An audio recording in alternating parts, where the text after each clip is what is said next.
I found out my husband thought I was a joke because I heard him laughing about me with his mother. Not arguing. Not complaining. Laughing. And the worst part wasn't what he said about our sex life. It was hearing him explain, in that casual, amused voice, that I was useful enough to keep around. I stood 10 feet away with the refrigerator door open, holding a bottle of soda I no longer remembered grabbing, while the man I'd spent 9 years loving reduced our entire marriage to a punchline. My name is Judy Duvall. I'm 34.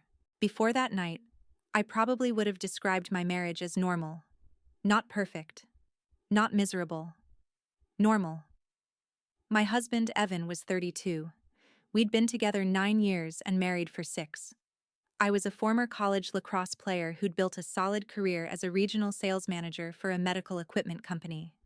The job wasn't glamorous, but I was good at it, and it paid well enough for us to live comfortably in the suburbs. We had a nice house, 2 cars, vacations twice a year, and a German shepherd named Max who believed every delivery driver was a home invader. No kids. Evan always said he wasn't ready, and because I'd spent most of our marriage telling myself compromise was what mature people did, I kept saying, that was fine. Looking back, I'd been saying that about a lot of things. That Friday night, we were at one of the mandatory monthly dinners Evan insisted we attend at his parents' house. His father, Richard, was 65, retired military, and one of the few people in Evan's family who'd always treated me with genuine respect. His mother, Diane, was another story. Nothing escaped her criticism. My clothes, my job, even how I parked or sliced tomatoes. About 20 minutes after dinner, I walked into the kitchen to grab another soda. Then I heard Evan say my name. I stopped. He was around the corner with Diane.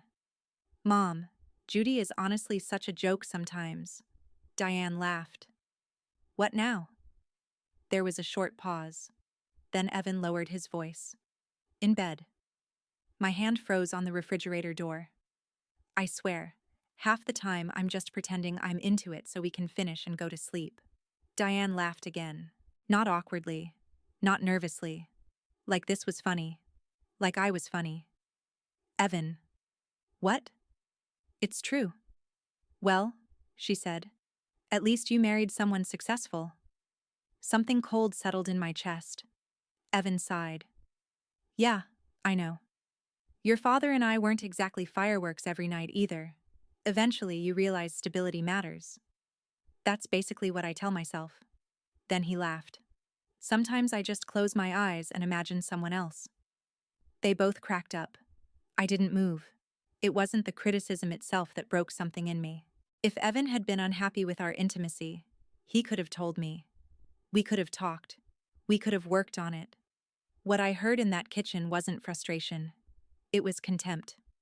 Have you ever actually told her? Diane asked. God, no. Why? You know Judy. She'd probably turn it into some huge emotional conversation. My jaw tightened. Easier to keep things peaceful, Evan continued. Besides, she's useful. She handles everything. Useful. That one word hit harder than all the rest. Diane sounded almost approving. Exactly. No marriage is perfect. Keep her comfortable. Let her feel needed. And don't create unnecessary problems. I backed away before they could see me. I walked into the downstairs bathroom and locked the door. For several seconds, I just stared at my reflection. 34. Successful. Healthy. Financially independent. And somehow the woman looking back at me seemed like she'd spent years waiting for permission to exist. That's when memories started rearranging themselves. The promotion I'd passed on because it required relocating. The friends I'd stopped seeing because Evan disliked them. The restaurants, trips, and weekends that somehow always became his choice. Even the way I'd started apologizing before expressing an opinion. I'd called all of that compromise. Standing alone in that bathroom, I finally called it what it was. Disappearing. I splashed cold water on my face. Then I made a decision. I wasn't going to confront Evan. Not that night. I wanted to know how bad things really were once I stopped making excuses for him. When I returned to the living room, Evan looked up. Everything okay? Perfect. For the rest of the evening, I watched. The interruptions, corrections, dismissive smiles. Once I knew what I was looking for, I couldn't stop seeing it. When we got home, I let Max into the backyard. I stood in the darkness watching him sprint after something invisible. Then I whispered, "When did I become this woman?" In college, I'd been fearless, leading conditioning drills, traveling alone, taking risks, and never apologizing for having an opinion. Somewhere along the way, I'd started shrinking. That night, when I went upstairs, Evan was already in bed scrolling through his phone. I stood in the doorway. "Do you respect me?" His thumb stopped moving. "What? Do you respect me?" He looked surprised. Not guilty. Not concerned. Just surprised I'd asked something unexpected. "Of course I do. What kind of question is that?" There was no conviction behind it. Just the correct answer delivered quickly enough to make the conversation disappear. "Just wondering." "Okay." His eyes dropped back to his phone. 30 seconds later, it was over for him. For me, it was just beginning. I barely slept. By sunrise, I knew one thing. I wasn't going to spend another year trying to earn respect from someone who had already decided I didn't deserve it. At 6:30 the next morning, I went to the gym. The receptionist actually laughed when she saw me. "Judy? Thought we'd lost you." "Almost." I trained until my arms shook. Afterward, I ate breakfast at the diner Evan hated, simply because I wanted to. When I got home, he looked up from his phone. "Where were you?" "Gym, breakfast." "You could have told me." I looked at him. "Why?" For once, Evan didn't have an immediate answer. That afternoon, I called my old college friend Rachel. We hadn't really spoken in more than a year, mostly because Evan didn't like her. "Judy Duval," she said when she answered. "Are you alive?" I laughed harder than I'd laughed in months. We made plans for Friday. I didn't ask Evan. I didn't check our calendar. I simply made plans. Over the next 2 weeks, pieces of my old life came back. Gym, mountain biking, martial arts, friends I'd neglected. Even at work, I stopped second-guessing myself and closed an account we'd been chasing for months. Evan noticed. Suddenly, he wanted to know where I was going, who I was seeing, and when I'd be back. Friday night, I met Rachel for drinks. When I got home after 3 hours with her, Evan was waiting. "I've been texting you." My phone was on silent. He studied me. "You're different." He was right. 2 weeks later, after another martial arts session, I walked through the door and found him sitting in the living room. No television, no phone. Just Evan. Waiting. "Are you having an affair?" I laughed. Actually laughed. "No." "Then what the hell is happening?" I dropped my gym bag beside the door. "Why do you care?" His expression changed. "What does that mean?" "You heard me. You're my wife."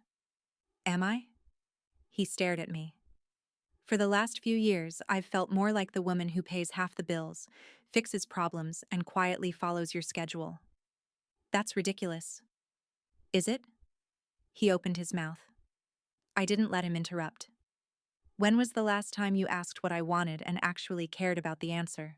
Silence. "When was the last time you supported something I loved instead of explaining why it was inconvenient?" Nothing. "When was the last time you respected me instead of managing me?" His face went pale. For once, Evan had no comeback. I picked up my bag. "I've got something tomorrow evening. Don't wait up." "What something?" I started upstairs. "Something I need to do." He had no idea I'd already made the appointment. He didn't know the person waiting for me across town was a divorce attorney. He didn't know I'd spent my lunch break touring apartments. And he definitely didn't know that, while he was trying to figure out how to get his old wife back under control, I was already planning a life where he wouldn't be part of the equation. For the first time in 9 years, Evan had no idea what I was going to do next. And judging by the look on his face, that terrified him. The next evening, I sat across from a divorce attorney named Laura Bennett and told a stranger things I'd spent years refusing to admit to myself. I expected her to ask whether Evan had cheated or whether there was some dramatic betrayal I could point to. Instead, she listened while I explained the years of small dismissals, the control I'd mistaken for compromise, and what I'd overheard at his parents' house. When I finished, Laura folded her hands. "You don't need his permission to leave an unhappy marriage, Judy." I knew that, but hearing someone else say it made something settle inside me. We went through the house, savings, retirement accounts, and cars. With no children, I wanted nothing more than a fair division and clean exit. Laura told me to document everything. Then I started looking seriously at apartments. I didn't tell Evan. At home, he was becoming almost unnervingly attentive. He cooked my favorite meals, asked about work, suggested we spend weekends together. One evening, he appeared in the doorway while I was getting ready for the gym. "Do you really need to go tonight?" I looked at him through the mirror. "I want to.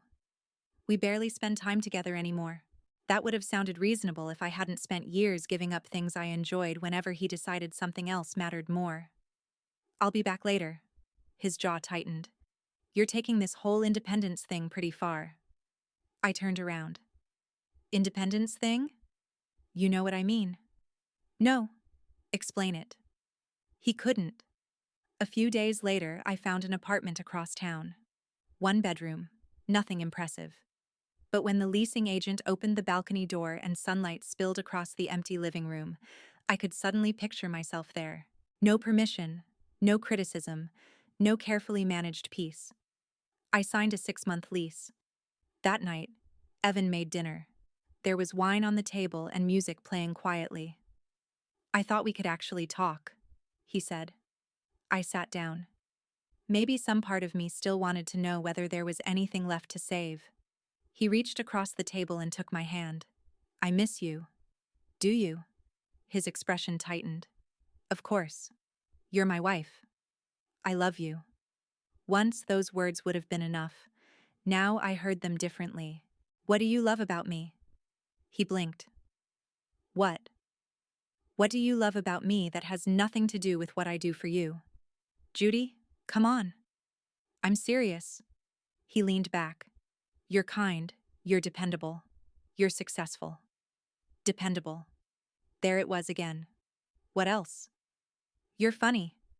"Sometimes?" He looked irritated.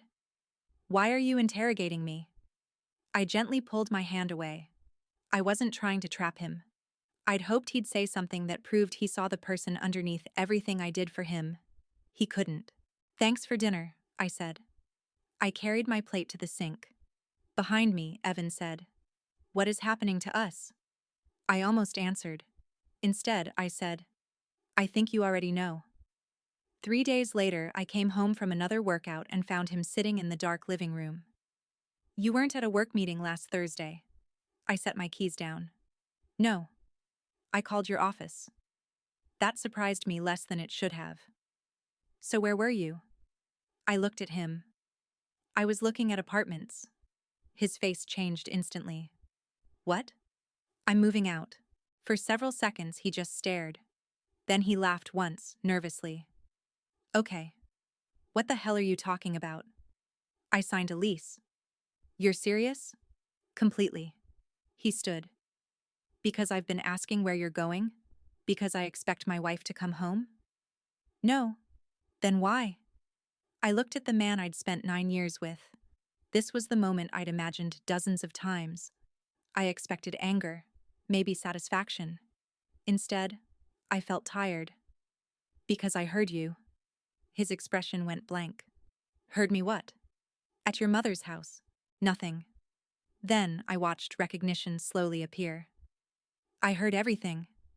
The color drained from his face. "Judy, she's such a joke in bed." He swallowed. "Half the time I'm pretending." "Judy, listen." And my favorite part. I looked directly into his eyes. "Besides, she's useful. She handles everything." His mouth opened. Nothing came out. Then finally, "You weren't supposed to hear that." I actually laughed. Of all the things he could have said, that was his first response. "You're right. I wasn't." I was venting. You were laughing. It was a private conversation with my mother. About your wife. I didn't mean half of it. Which half? Silence. The part where I'm a joke? The part where you imagine someone else? Or the part where I'm useful enough to keep around? His eyes filled with panic. You're twisting it. No, Evan. For the first time, I'm hearing it exactly as you said it. He dragged both hands through his hair. So you're throwing away 9 years because of one stupid conversation? No, that stopped him. I'm leaving because that conversation made me understand the previous 9 years. His expression hardened. What does that even mean? It means I finally saw the pattern. Every opinion you dismissed. Every plan that somehow became your plan. Every friendship you made me feel guilty for maintaining. Every time I made myself smaller because I thought keeping you happy meant we had a healthy marriage. I never asked you to do that. Not directly. Then don't blame me for choices you made. That one hurt. Because part of it was true. I had participated in my own disappearance. I'd chosen peace over boundaries again and again. So I nodded. You're right. He looked surprised. I am responsible for letting it happen. I paused. And now I'm responsible for ending it. His anger vanished. Judy, I move Saturday. Saturday? Yes. That's 2 days away. I know. His eyes suddenly filled with tears. We can fix this. We can go to counseling, he continued quickly. I'll change. I'll stop talking to my mom about us. Whatever you want. A month earlier, hearing him say those things might have broken me. Now I noticed what was missing. I'm sorry. He hadn't said it. Not once. You don't want to lose me, I said quietly. Of course I don't. But do you understand why I don't want to stay? He stared at me. That silence answered everything. For the next 2 days, Evan swung between anger, nostalgia, and promises to change. But even when the apologies finally came, they sounded aimed at changing my decision, not understanding my pain. Saturday morning, I packed. I took my clothes, personal belongings, and the few pieces of furniture I'd owned before our marriage. Max followed me from room to room. That was the part I hadn't prepared for. My new building didn't allow large dogs, and while I figured out what came next, Evan could give Max the house and yard he knew. I crouched beside him and buried my face against his neck. I'll see you, buddy. He licked my cheek. I nearly lost it. When I carried the last box outside, Evan stood in the doorway. So that's it? I loaded the box into my SUV. 9 years, he said. And you're just gone. I looked back at the house. For years, I'd called it ours. But suddenly, I noticed how little of me was actually inside it. His furniture, his colors, his family's gifts, his preferences, his life. I've been gone for a long time, I said. I just didn't realize it. Then I got into my car. Max barked from behind the window as I pulled away. That hurt more than leaving Evan. My new apartment was small. 1 bedroom, a cheap couch, and a folding table because the rest of my furniture hadn't arrived yet. That first night, I ordered pizza and watched a game. Nobody sighed.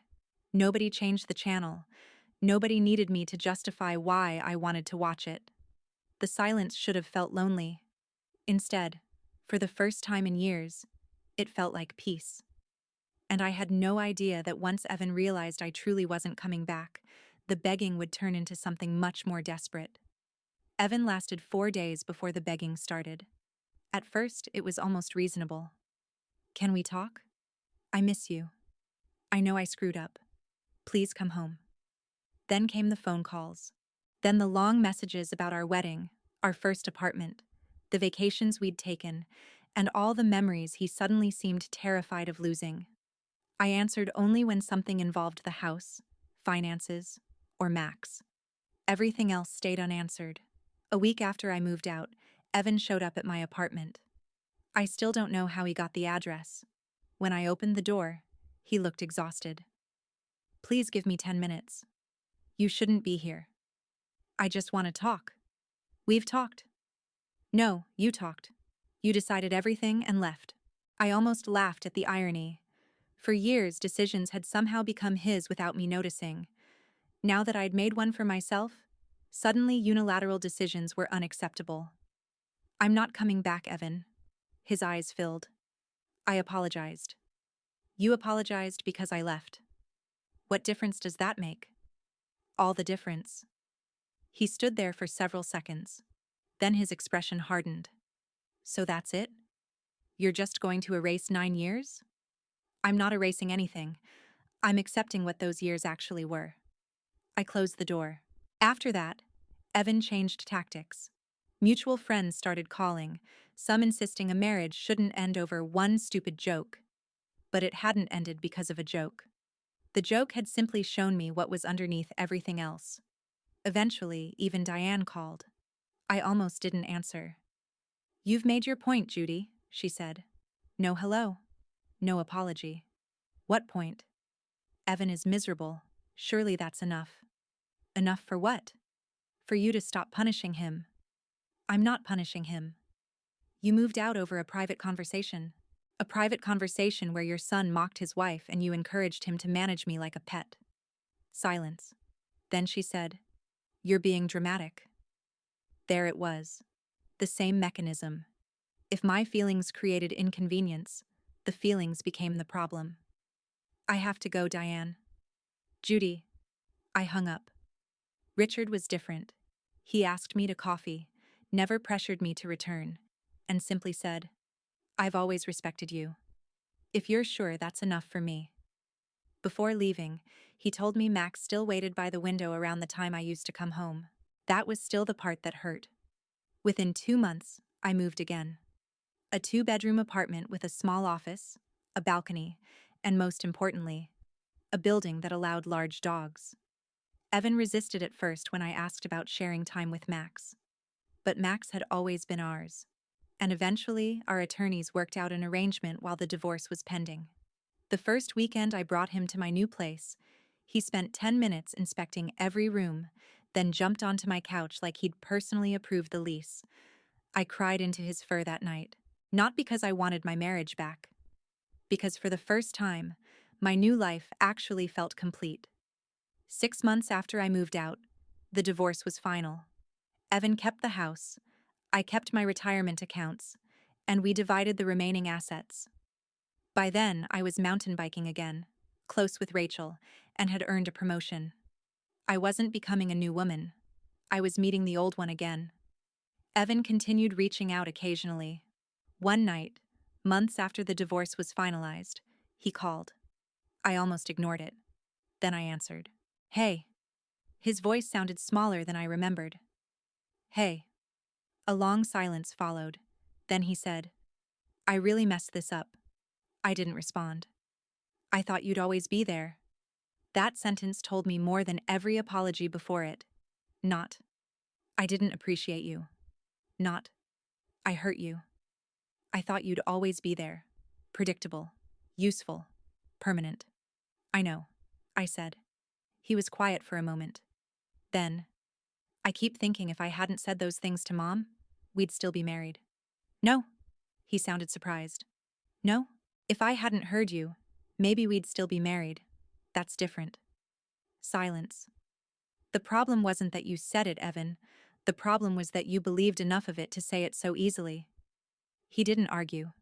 For once, he simply said, I'm sorry, Judy.